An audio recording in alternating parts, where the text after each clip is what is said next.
स्थायी समितीच्या सभेमध्ये आज सोलापूर महानगरपालिकेची कर प्रणाली जी नव्याने आणि रेडी रेटनरवर आणलेली आहे त्यासाठी विषय आला होता.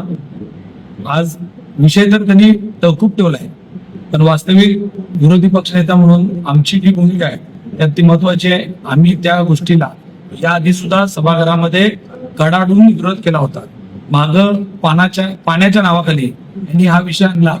खर तर वास्तविक पाणी हा विषय वेगळा असताना एकाच विषयामध्ये कर आणि पाणी एकत्र आणणं गरजेचं नसताना सुद्धा प्रशासनाने वेगळी चाल केली आणि तसा पद्धतीचा विषय आणला.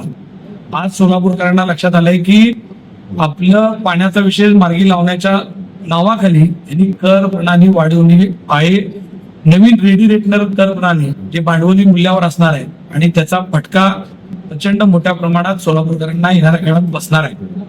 ही गोष्ट आम्ही वारंवार लोकांना ओरडून सांगतोय की तुम्ही लोकांनी रस्त्यावर उतरलं पाहिजे, समोर आलं पाहिजे आणि या नवीन कर प्रणालीला विरोध केला पाहिजे.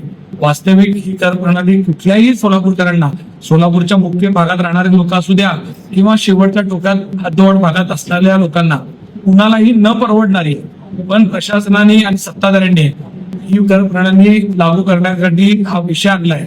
वास्तविक या विषयाला आमचा तर विरोध आहेच, पण आजच्या तारखेला स्थायी समितीमध्ये हा विषय तात्पुरता त्यांनी पुढे ढकललाय, पण उद्याच्याला जाऊन परतच्या बोर्डामध्ये हा विषय येणार आहे. खरं तर सोलापूरकरांनी आता वेळीच सावध झालं पाहिजे. या लोकांना आपण निवडून देत असताना यांनी दिलेले जे काही शब्द आहेत त्यांना खणकावून लक्षात आणून दिले पाहिजे की तुम्ही आम्हाला देत असताना, मतं मागत असताना कधीही सांगितलं नाही की आम्ही तुमची कर प्रणाली बदलू, कर वाढवू. उलट तुम्हाला आम्ही आहे त्या करामध्ये सगळ्या सुविधा देऊ असा भूलतापा ठेवू. हे सत्तेत नक्की आले, पण आज तुम्ही बघितलंय येणाऱ्या 6 महिन्यात पहिल्या आणि यांचा रंग दाखवायला सुरुवात केलेली आहे. सभागृहात तुम्हाला माहित आहे याआधी सुद्धा आम्ही विरोध केलेला आहे आणि आता नंतर जेव्हा विषय येईल तेव्हा सुद्धा कडाडून विरोध नक्की करेल. वास्तविक खरं तर सोलापूरकरातल्या मुख्य शहरवासियांनी याच्यासाठी बाहेर येणं, डॉक्टर्स असतील, इंजिनियर असतील, समाजातले अनेक घटकांनी, व्यापारी असतील, यांनी समोर येऊन आता खरं तर या लोकांना जाब विचारणं तितकंच महत्वाचं आहे.